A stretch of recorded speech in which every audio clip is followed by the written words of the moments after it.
Salut les amis, c'est Rageux, bienvenue sur Rageux TCG, votre chaîne TCG, avec aujourd'hui une vidéo consacrée à un nouveau leader pour Star Wars Unlimited, j'ai nommé Quinnan Voss. Pour ce premier deck tech sur le set 3 de Star Wars Unlimited, je remercie notre ami Eweird qui nous a proposé ce deck avec également son interprétation. Si ça vous intéresse de me parler d'un deck sur la chaîne, je vous invite évidemment à prendre contact avec moi, soit via notre Discord ou alors même via la messagerie Facebook ou même via YouTube si vous regardez cette vidéo sur YouTube. Comme vous le savez, notre chaîne vous propose pas mal de contenu Star Wars Unlimited avec notamment des lives tous les mardis sur Twitch. Je vous invite évidemment à nous rejoindre sur cette plateforme également pour ne pas louper les prochains lives et pouvoir jouer avec moi à Star Wars Unlimited. Et enfin, côté annonce, je vous annonce également notre premier tournoi dédié à notre communauté sur Discord. Pour y participer, c'est simple, il suffit de nous rejoindre sur la communauté Discord. J'ai lancé un petit sondage pour les modalités du tournoi, mais il aura lieu sur le mois de décembre avec un top 8 sur les derniers jours de décembre durant les congés scolaires, histoire de pouvoir caler une date assez facilement. Toutes les infos sont sur notre communauté Discord que je vous invite à rejoindre avec également le lien en commentaire de cette vidéo. Comme d'habitude, dans mon analyse de deck, je vais me baser sur le site swudb.com avec en première référence le prix entre guillemets supposé du deck. On est quand même sur un deck à petit budget, ce qui va être vraiment intéressant pour beaucoup de joueurs, notamment débutants sur ce set 3, ou alors même des joueurs un peu plus compétitifs qui ne veulent pas mettre un énorme budget dans leur deck. On a la courbe de mana, donc vous voyez un deck mid, hein, mid game, tempo, avec pas mal d'unités à 2-3. On a 17 unités à un coup de 2, on en a 10 à un coup de 3. Une moyenne de cartes au supérieur à 5 très faible, hein, avec 9 cartes uniquement qui ont un coût supérieur à 5. Et donc la grande majorité de votre deck qui a un coût situé entre 1 et 4 ressources. Au niveau de l'aspect des cartes, on est sur un panachage assez classique pour ce type de deck, avec du mélange entre l'agression, la ruse et des cartes avec les doubles affinités également. Au niveau du type de carte, évidemment, c'est un deck avec beaucoup de trades à faire, donc il vous faut beaucoup de ressources. Vous avez 33 ressources sur 50 cartes, vous avez 5 upgrades et un total de 12 events. Au niveau de la rareté, comme je vous le disais, c'est un deck peu cher, donc avec quand même quelques rares et légendaires, mais qui sont actuellement à des prix encore corrects. On a notamment 15 cartes rares et 6 cartes légendaires. Le reste, c'est de la commune ou de l'inco. Donc honnêtement, on est sur un deck très accessible. Au niveau des leaders et du deck, on est donc sur Queen Vos, une affinité ruse et héroïque. C'est pas l'association la plus, on va dire, forte en termes de jeu. Ruse et Villainy est évidemment un peu plus forte. On a notamment tout l'aspect Boba, feu Boba, qu'il avait démontré. Mais là, en tout cas, on est vraiment sur une association qui synergise beaucoup autour du leader. Et évidemment, on ne peut pas construire ce deck sans utiliser la base Tarkin Town, donc une base rare du premier set, qui certes n'a que 25 PV, mais qui vous permet, grâce à son action épique, d'infliger 3 dommages à une unité. Attention, il faut qu'elle soit non leader, ça c'est très important. C'est important de s'en rappeler. On ne peut pas aller cleaner un leader avec une Tarkin Town. Je sais pas trop pourquoi, mais en tout cas, c'est le cas. Pour revenir à Quinnan, donc, il sort pour 5 ressources, ce qui est assez peu cher. Donc, il arrive assez vite dans la partie. Il va être assez impactant. Et vous allez voir que le deck tourne autour de lui, notamment. Il est 3-7. C'est des bonnes stats. C'est vraiment des bonnes stats. Surtout qu'on va voir qu'on peut le booster un peu. Et au niveau de cette capacité, alors l'avantage c'est qu'elle est gratuite. Et lorsque vous jouez une unité, donc à tout moment, lorsque vous jouez une unité, vous pouvez, si vous le voulez, incliner ce leader. Ça marche qu'une fois. Et infliger un dégât, donc du ping. Je vais utiliser ce mot de ping assez souvent dans cette vidéo, donc Voilà, infliger un dégât, c'est ping. Donc vous pouvez ping une unité adverse qui a le même coup. Pas forcément dans la même arène, ça c'est important à noter. Donc vous allez vraiment pouvoir aller infliger des dégâts un peu à droite à gauche. On a notamment cet aspect chez Cat Bane, une vidéo que j'ai déjà faite sur le set précédent. Mais cette fois-ci, l'avantage, c'est que on peut aller cibler l'unité qu'on veut. Et ça donne vraiment une marge de manœuvre très très importante comparé à Cat Bane, qui lui, c'est l'adversaire qui choisit où le ping va être infligé. Ensuite, lorsqu'il est déployé, c'est donc une 3-7 comme je vous l'ai dit. Et cette fois-ci, son action marche à chaque fois que vous jouez une carte. Et en plus, le second effet qui se coule, c'est que vous allez pouvoir infliger des dégâts à des cartes de coup équivalent ou inférieur. Donc ça, c'est vraiment très impactant également pour Queenan. Et vous aurez vraiment envie de garder Queenan le plus longtemps possible sur le board. En général, vous avez toujours envie de garder votre leader le plus longtemps possible, mais avec Queenan, ça va être encore un peu plus important. Au niveau de la construction des unités et du style de jeu, on est donc sur du tempo avec une grosse phase de jeu plutôt dans la milieu de partie, le mid-game, avec beaucoup de trades avec vos unités et avec les compétences notamment de votre leader. Il vous faut évidemment donc beaucoup d'unités. On en a vu, il y en a 33. Il y en a 26 au niveau terrestre et il y en a 7 au niveau spatial dans le deck de base. Vous avez envie de jouer forcément un T1. C'est pourquoi vous avez 10 cartes qui coûtent 2 ressources. Donc vous avez 10 cartes potentielles pour jouer du T1. Et dans votre main départ, vous voulez avoir un T1. Vous avez un peu de la latitude au niveau des unités. Vous avez évidemment le gros goût irrésistible. Pourquoi? Parce qu'il a cet aspect de force qui va très bien comboter avec Force Throw dans les premiers tours. Et lui-même est un excellent tempo. Imaginons que vous avez gros goût en jeu et que votre adversaire devait sortir un leader ou une grosse unité.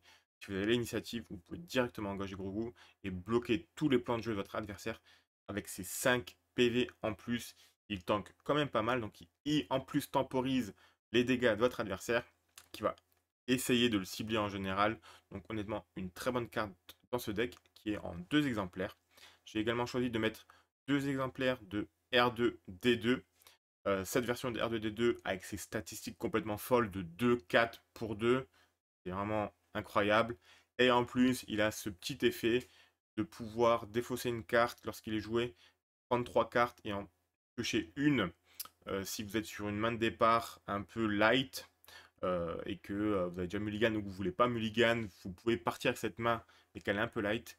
Le R2D2 là vous permet vraiment de pouvoir aller aérer votre deck, aller chercher la carte qu'il vous faut, et en plus de ça, avoir une très bonne unité pour un coup de 2 uniquement. Il y a évidemment, on est sur du trade, donc on parle de Sabine, Sabine Vrain, elle est toujours là, toujours présente. Pareil pour 2, 1, 2, 3, elle est un peu moins forte au niveau de ses statistiques de base, mais avec ses règles de mise de dégâts, c'est vraiment une carte maîtresse dans tous les decks depuis la première édition de Star Wars Unlimited. Au niveau des unités spatiales du T1, on a évidemment, comme d'habitude, le Windstradon A-Wing, également une valeur sûre. On va pouvoir mettre des patates à 3 dès le deuxième tour. Il ping en plus, donc il peut vous permettre d'aller chercher vraiment beaucoup de cartes de coût équivalent ou supérieur et ainsi faire du trade positif. Au niveau des cartes de coût 3, on a rentré évidemment une des nouvelles entrées de ce set 3, Ahsoka Tano. Beaucoup à dire sur cette carte, elle est parfois décriée par certains joueurs. Moi je l'aime plutôt pas mal parce que pourquoi? Alors déjà les forces, vous avez envie d'avoir quelques unités force dans votre deck. Elle est 3-4 pour 3, ce qui sont des statistiques correctes. Elle a l'embuscade si vous avez moins d'unités que votre adversaire.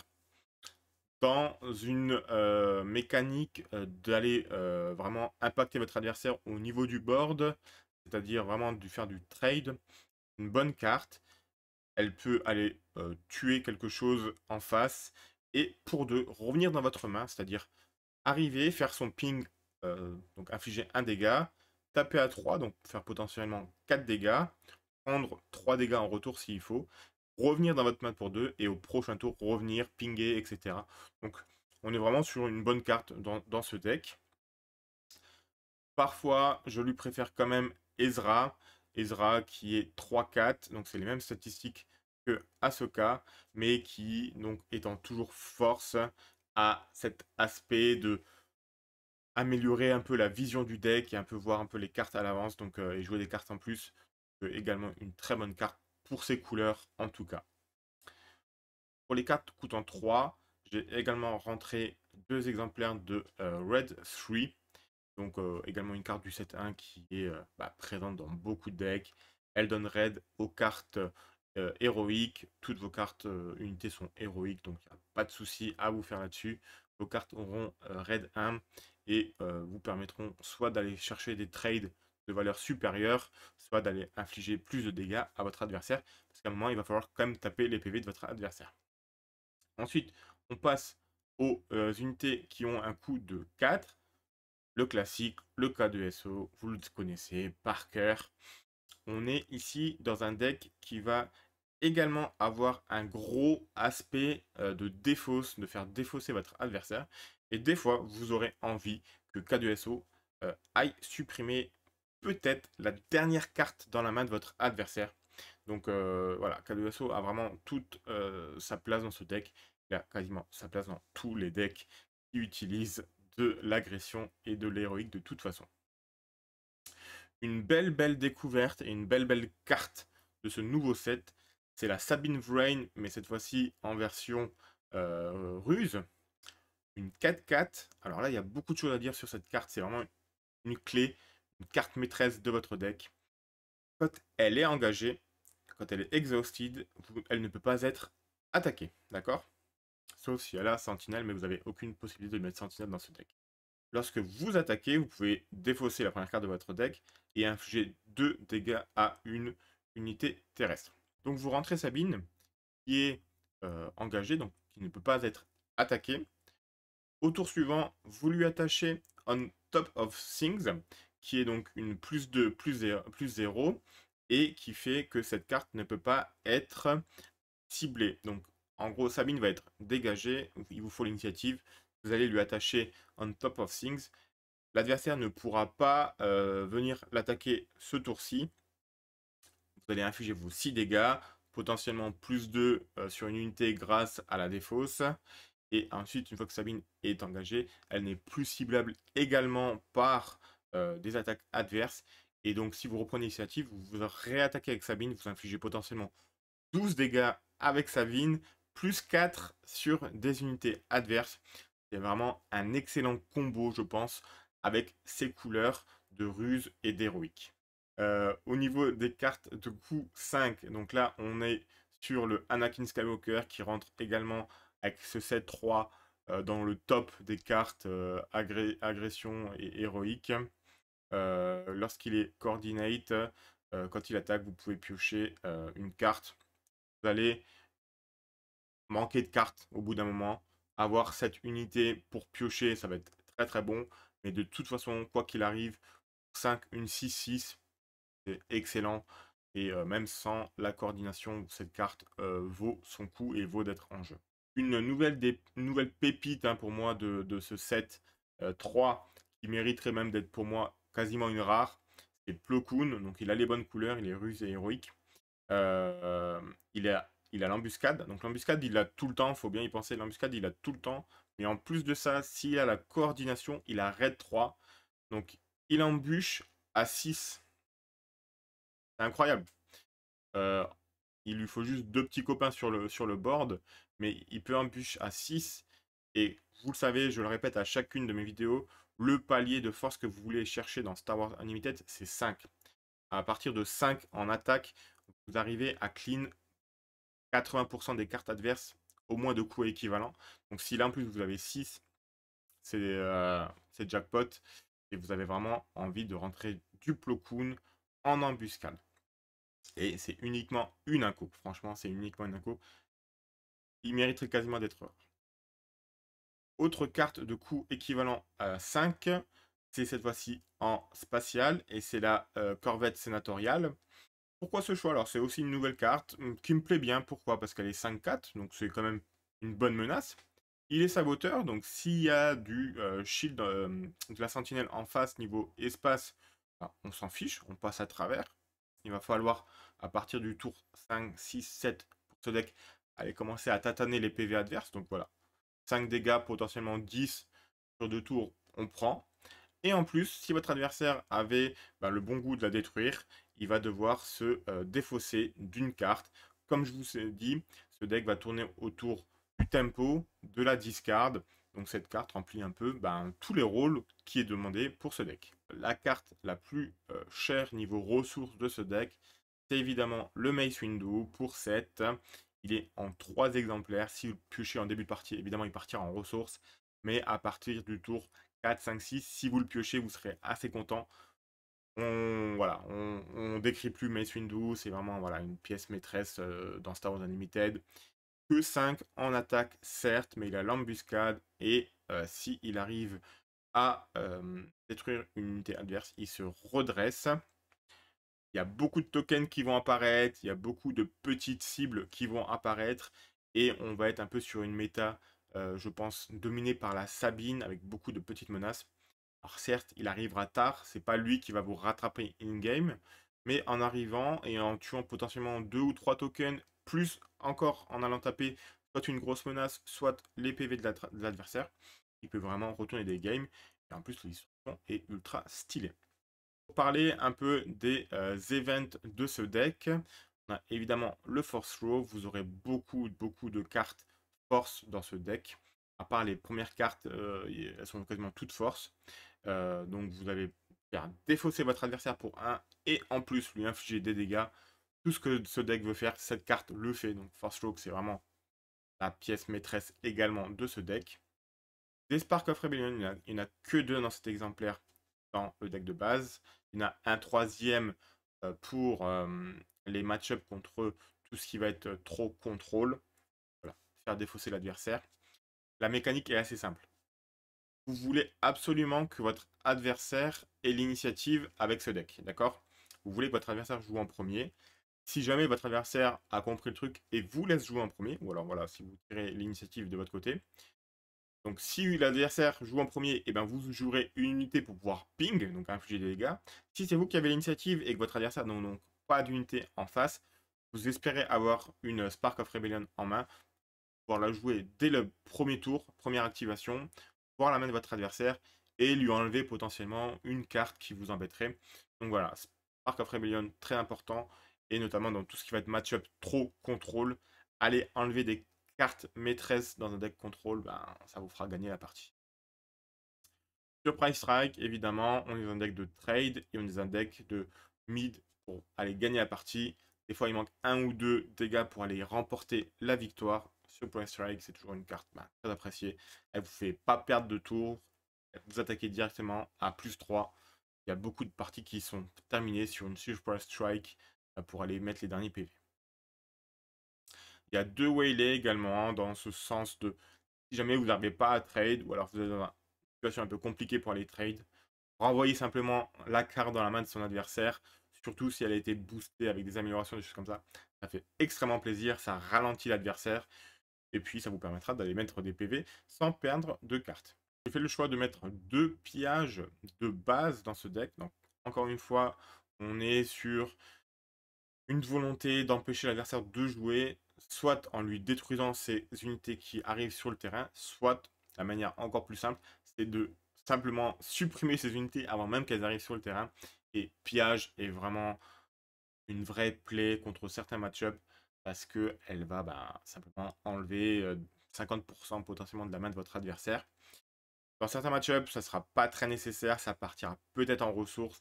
Il y en a une troisième dans le side, vous verrez. Voilà, le pillage, pour moi, ça me semble assez primordial dans ce type de construction.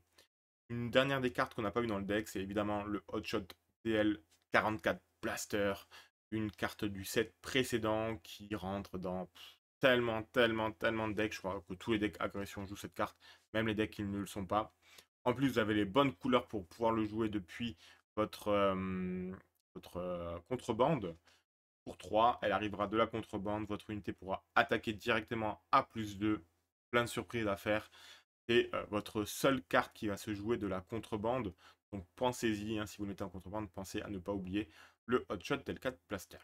Au niveau du side, je vous l'ai donc dit, il y a un troisième exemplaire de Spark of Rebellion contre les match-ups plutôt très contrôle. Le Disabling Fang Fighter, lui, est plutôt là dans tout ce qui va être match-up où votre adversaire tourne beaucoup autour de d'upgrade pour rendre ses unités vraiment très difficiles à les gérer en trade pur.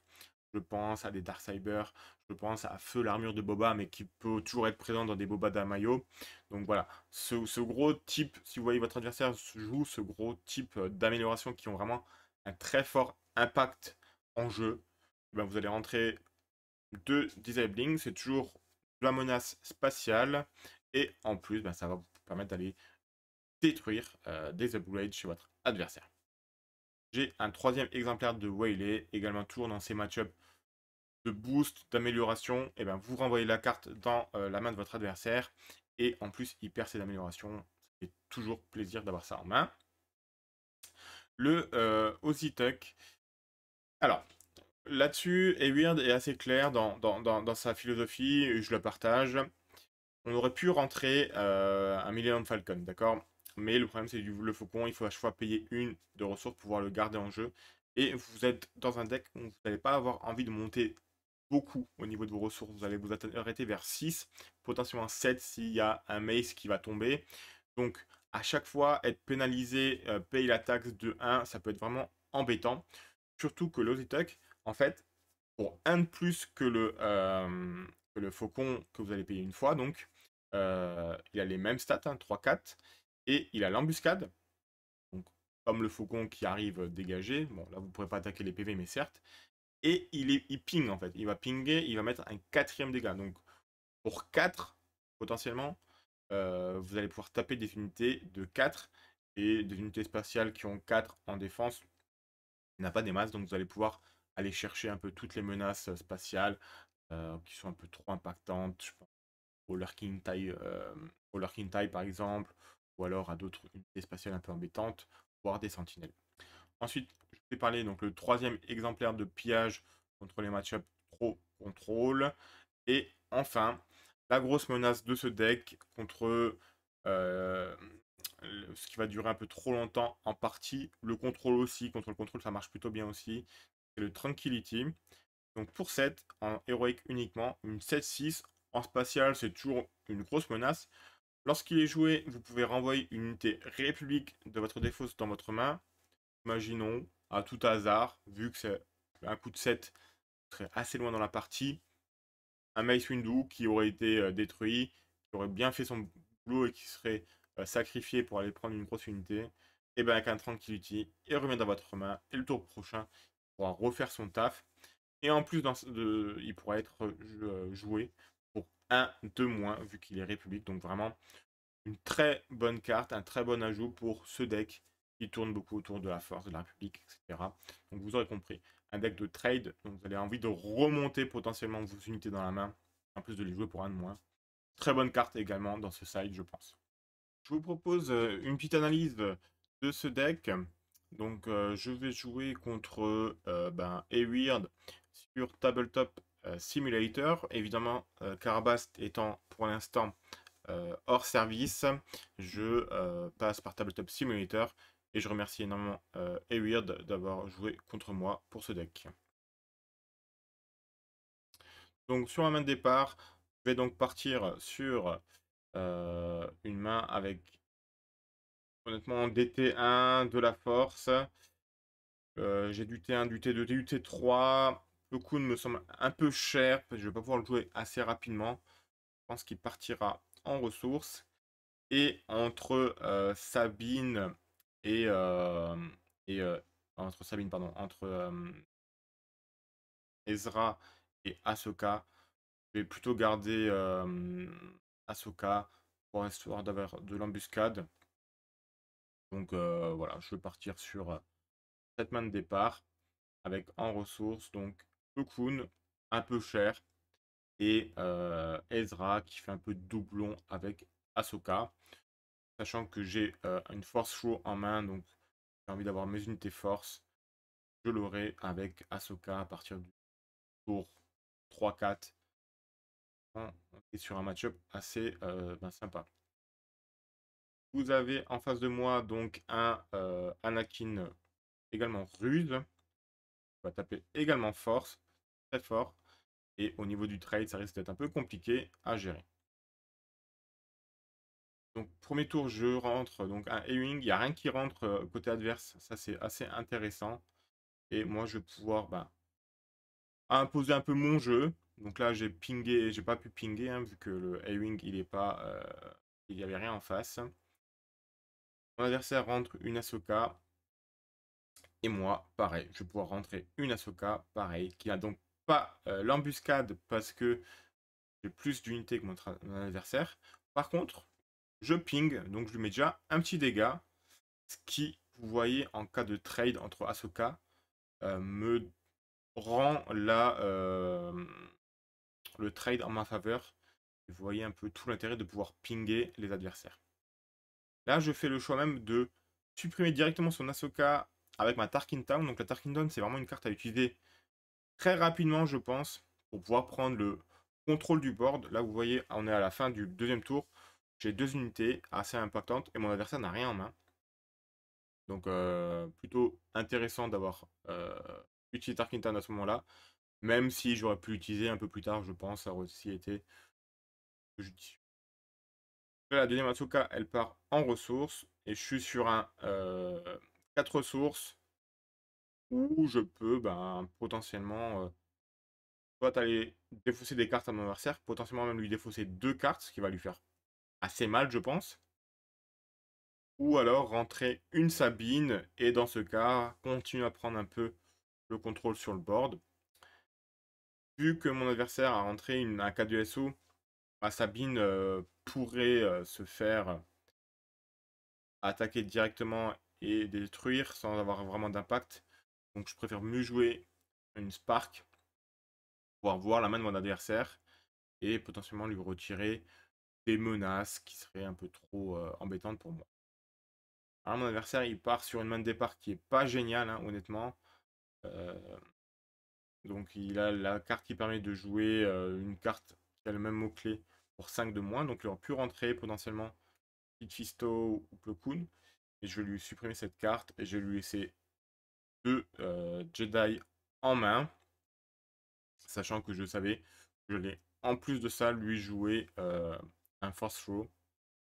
Là concrètement, pour le troisième tour, il va perdre deux cartes, ce qui risque vraiment de l'impacter pour la suite.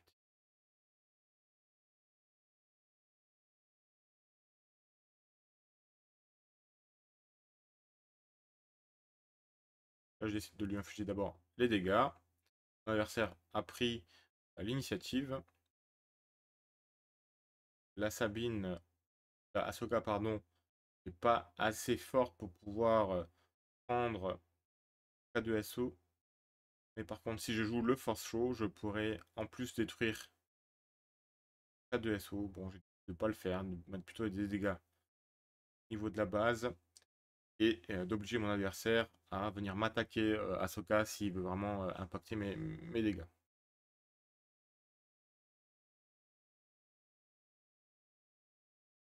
Donc là, Force Throw sur mon adversaire qui doit se défausser d'une carte. Évidemment, il va se défausser de sa carte la moins chère au niveau ressources. Il va mettre 3 dégâts à son propre K2SO. Pas suffisant pour le détruire, mais potentiellement sur le prochain tour, avec un ping en rentrant Sabine, j'aurais pu prendre K2SO sans avoir à sacrifier d'unité, ce qui serait vraiment intéressant. Ici, la Sabine, la petite Sabine, n'est pas assez impactante à ce moment-là de la partie, donc elle partira en ressources. Et je pense que mon adversaire ne joue pas beaucoup d'unités spatiales, donc j'ai envie de garder la corvette en main, pouvoir aller lui mettre des coups qu'il ne pourra pas forcément esquiver. En plus, il y a le A-Wing également en jeu, donc je pense qu'on est plutôt pas mal. Et en plus de ça, on est sur le tour où Quinlan va sortir, donc voilà, ça va être... Donc là, mon adversaire choisit de trade Ahsoka. En le boostant avec Anakin, va renforcer K2SO qui a le Overhelm, qui va voilà, pouvoir prendre Ahsoka et bien des dégâts. En contrepartie, l'adversaire prend 2 dégâts évidemment.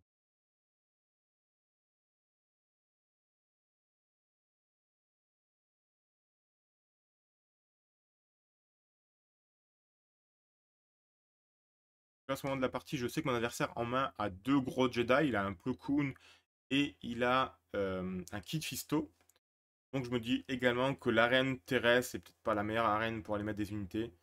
J'essaie de temporiser un peu, voir s'il sort une carte qu'il aurait pioché que je ne connaîtrais pas encore.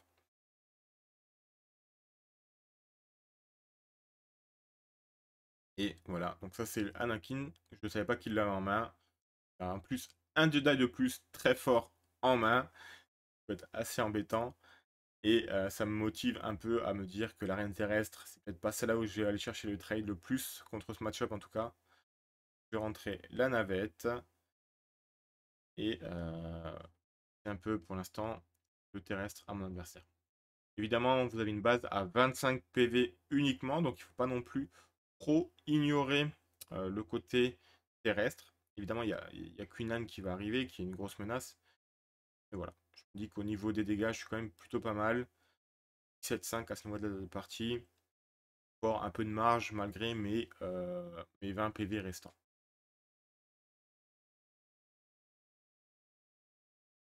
Ma main suivante avec également une Force Throw, une Sabine qui peut être vraiment intéressante. On est à 6 ressources potentielles. Euh, le shot, le blaster shot également. Alors je me suis trompé. Mon adversaire m'a permis de reprendre la carte en main. C'est un peu l'équivalent, l'inconvénient avec Tabletop, euh, c'est que des fois on se trompe un peu sur les manœuvres. Vous voyez que là ce que je voulais faire évidemment c'est le blaster en ressources. C'est mon adversaire qui a l'initiative.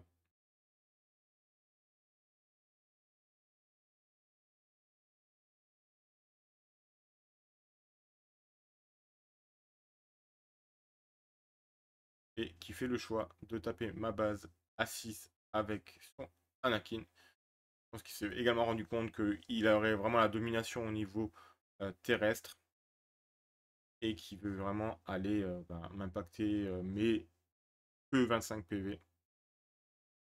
Donc là, je fais un move un peu discutable. Je décide de refaire un force show pour aller potentiellement tuer Anakin sans avoir à sacrifier d'unité sur lui. Mais je m'attendais pas à ce qu'il ait une petite carte en main, donc il sacrifie uniquement un petit R2. Euh, et voilà, ça me casse un peu mon plan. En plus de ça, il me fait un waylay sur ma corvette, donc les 5 dégâts que je m'attendais à infliger ne passent pas. Et là, sur ce tour-là, je trouve qu'il retourne plutôt pas mal la game avec certains mauvais moves de mon côté. Quand même. Je suis quand même obligé d'aller trader son Anakin avec mon Queenan. Alors Queenan a quand même 7 PV, donc c'est vraiment très très intéressant, hein. On peut survivre à une attaque de Anakin. C'est vraiment une bonne carte. Et ça oblige mon adversaire à sortir son leader. Là, je suis encore à 5 ressources. Et j'hésite entre rentrer à nouveau la corvette ou aller plutôt me défendre au niveau terrestre. J'ai le choix de rentrer plutôt la Sabine. La Sabine qui n'est pas attaquable. Actuellement, même bon, on a plus de 3 ressources. Je sais qu'il ne peut pas rentrer de Plo Koon. Sauf s'il avait une autre carte qui permet de le faire, la carte que j'ai défaussée tout à l'heure. Mais bon, la probabilité aurait été quand même assez faible. Là, vraiment, l'adversaire rentre dans, je pense, la bonne option, c'est-à-dire d'aller taper mes PV, ignorer mon board, et vu que j'ai que 25 PV, peut-être m'avoir sur un sprint final.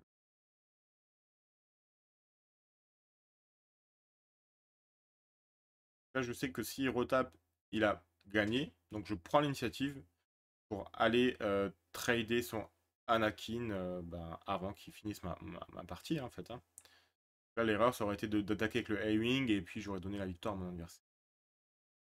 Donc là, c'est super, je top la carte on top of, je sais plus le nom exact, donc la carte que je vous ai parlé tout à l'heure, qui rendrait potentiellement Sabine à nouveau inciblable.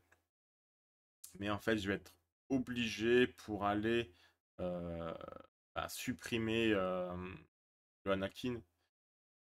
C'est une Surprise Strike pour aller trader le Anakin qui aurait sinon gagné la partie.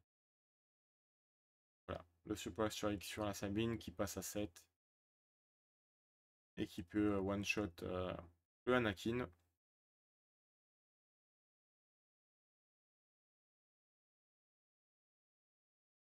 Pour 5, l'adversaire rentre son Plo Koon. Je pensais qu'il l'avait plus en main, mais en fait, il l'avait quand même gardé. Donc, il peut aller trade mon Queen qui lui restait plus qu'un PV. Bon, on va l'accepter. Son Plo Koon n'a pas la coordination, donc il tape pas à raid plus 3. Pas à 6, mais ça a quand même suffi. Là, moi, je vais aussi faire le choix d'aller taper rapidement les PV. Donc, je rentre un Red 3 pour donner le raid à mon A-Wing. Que je vais en plus venir booster et qui va mettre une patate à 6. Potentiellement, si mon adversaire n'a rien pour me gérer les unités spatiales, me fera gagner la partie au prochain. Sur cette main, je suis pas très gâté. Je pioche 2 petites cartes. C'est un peu le risque hein, quand vous avez 10 unités de coup 2, vous pouvez potentiellement piocher des petites cartes. Mais je me dis que niveau espace, je suis quand même pas mal doté. Ça devrait quand même le faire. Et j'essaie de tout garder et bien sûr de ne pas ressourcer. L'adversaire rentre évidemment la bonne réponse qu'il fallait. Il rentre le faucon. J'en profite vite pour taper avec mon A-Wing pour mettre à nouveau 6 dégâts. Le mettre à 1 PV. Évidemment, le trade côté adverse, la carte qui l'aurait fait perdre. Là, je me dis que ça reste encore jouable, sauf s'il rentre une grosse menace. Et je rentre un nouvel A-Wing qui n'est pas unique, hein, donc il peut en avoir plusieurs.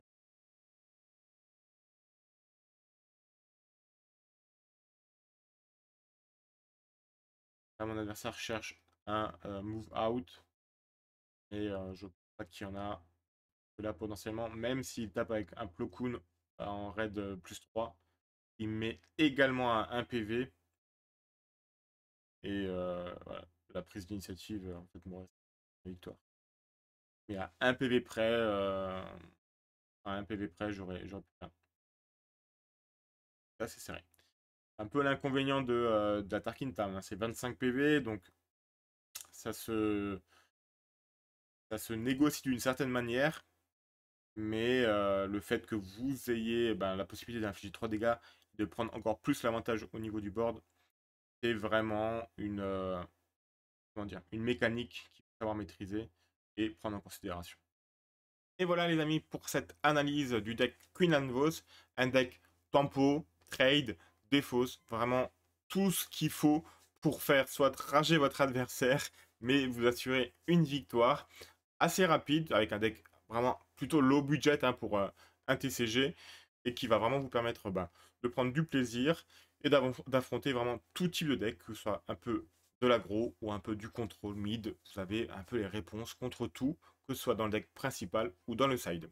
Dites-moi en commentaire de cette vidéo ce que vous avez pensé de ce deck, si vous avez envie de jouer ce deck. Si également vous avez d'autres decks à me proposer, n'hésitez pas à venir en MP. Je vous rappelle encore une fois, le tournoi de la chaîne via la communauté Discord va se mettre en place d'ici décembre. À partir de cette semaine, vous aurez sur le Discord la possibilité de voter pour les modalités du tournoi. Vous êtes de plus en plus nombreux à nous rejoindre, ça me fait extrêmement plaisir. Encore une fois, un bonjour à tous et bien sûr, ciao les amis.